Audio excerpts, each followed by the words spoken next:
Hola, ¿cómo estáis? ¿Cómo va la forzosa reclusión en casa? Espero que bien.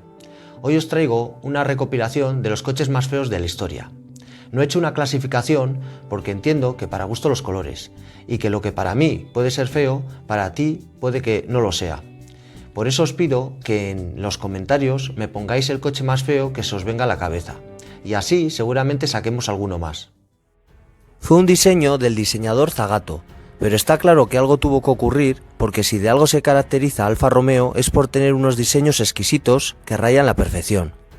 Se trataba de la variante aventurera de lo que hoy podríamos llamar a un sub o un crossover del Alfa Romeo 33.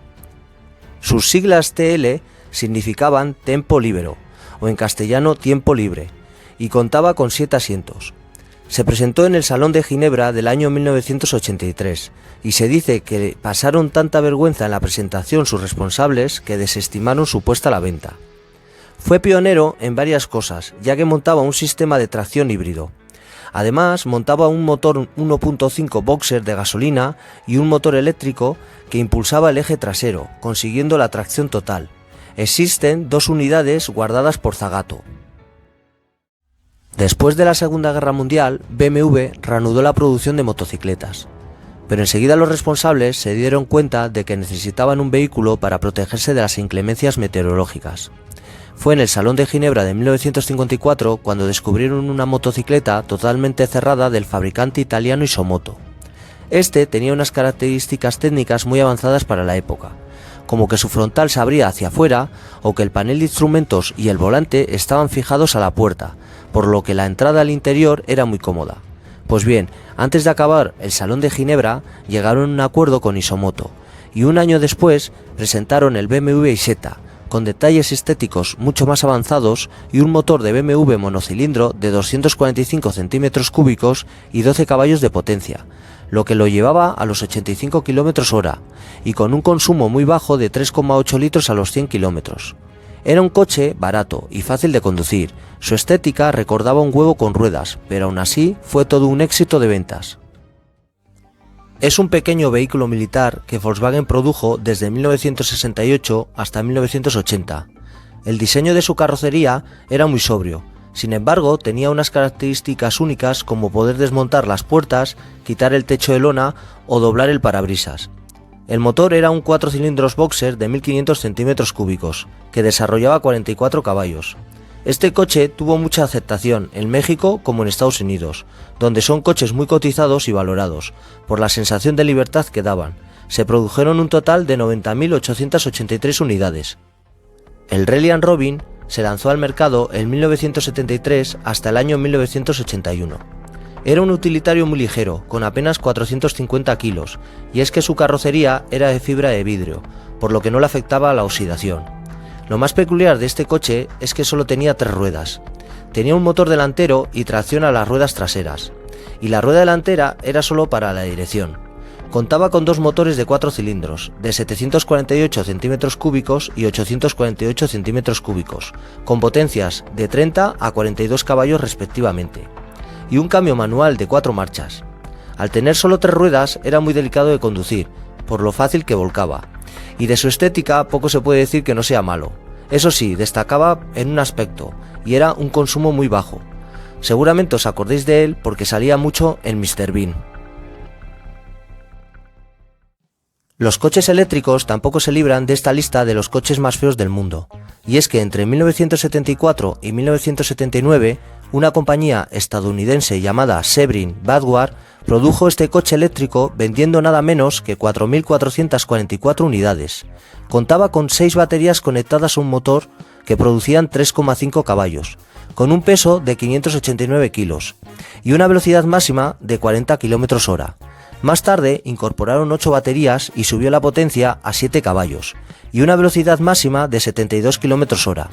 Era un coche destinado a cubrir pequeñas distancias en ciudad, con una autonomía de 64 kilómetros, pero que si te quedabas sin batería necesitaba 8 horas para cargarse otra vez.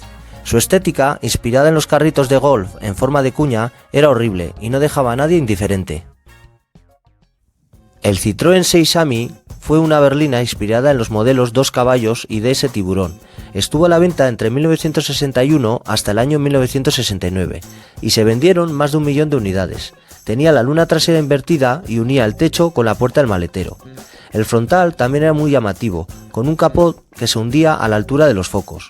Tenía un motor de 2 cilindros y 603 centímetros cúbicos, lo que le otorgaba 22 caballos. Más tarde evolucionó hasta los 32 caballos y consiguió una velocidad de 105 km/h, con una caja de cambios de 4 velocidades. Además, se instalaron frenos de disco en el eje delantero.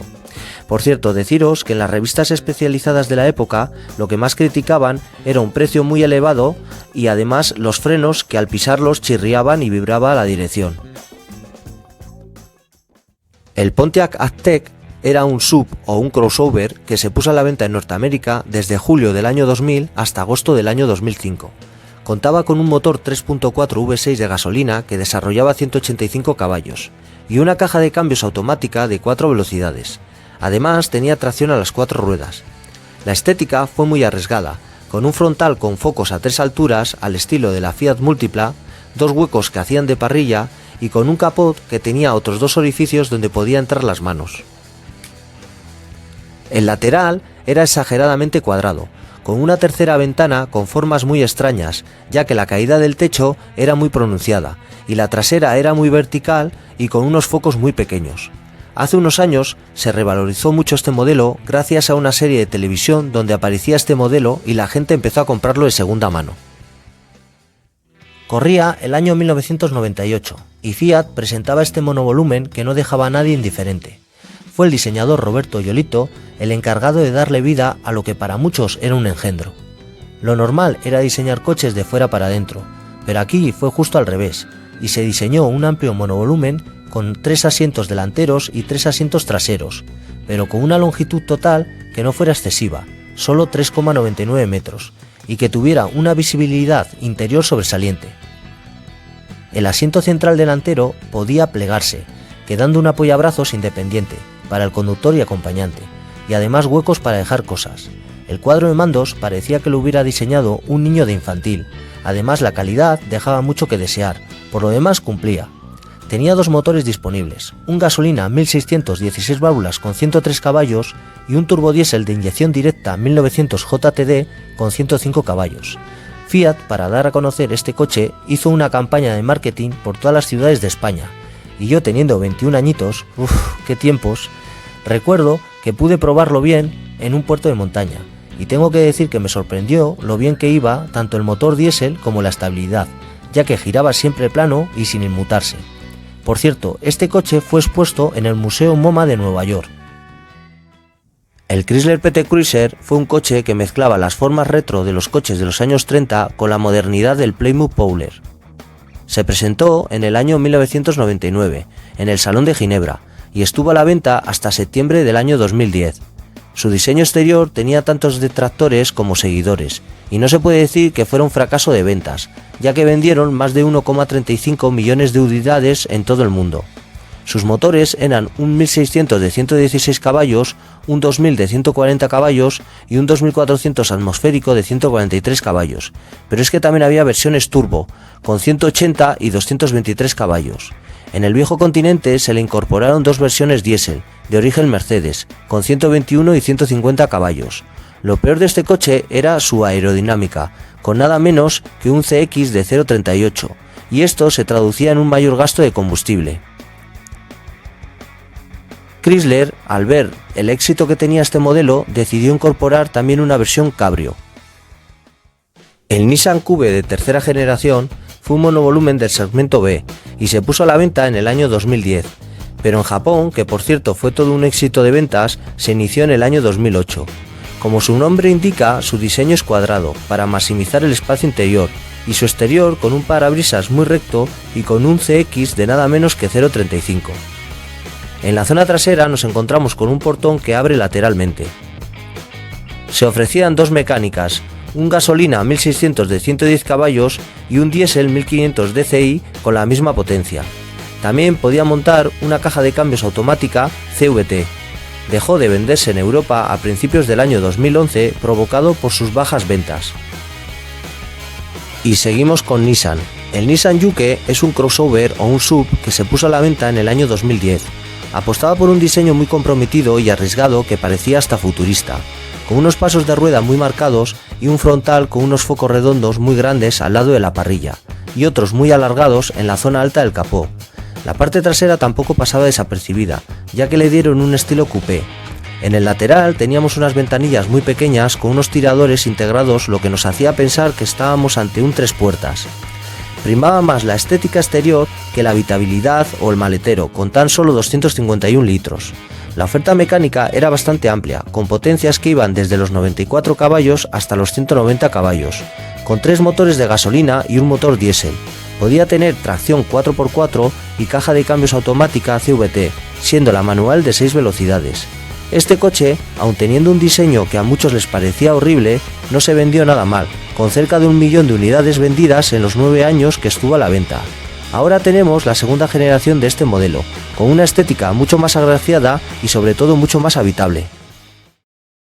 Bueno, espero que os haya gustado el vídeo. Hoy no os voy a pedir ni que le deis al dedito ni que os suscribáis. Os voy a pedir algo muchísimo más importante, y es que aunque nos cueste, cumplamos con lo que nos piden y nos quedemos en casa, porque así evitamos que se propague o que seamos infectados por el dichoso coronavirus. También me gustaría agradecer a sanitarios, farmacéuticos, policías, agricultores, gente que trabaja en los supermercados, etcétera, etcétera, porque con su trabajo nos ayudan de una forma silenciosa. El final del vídeo va dedicado a todos vosotros.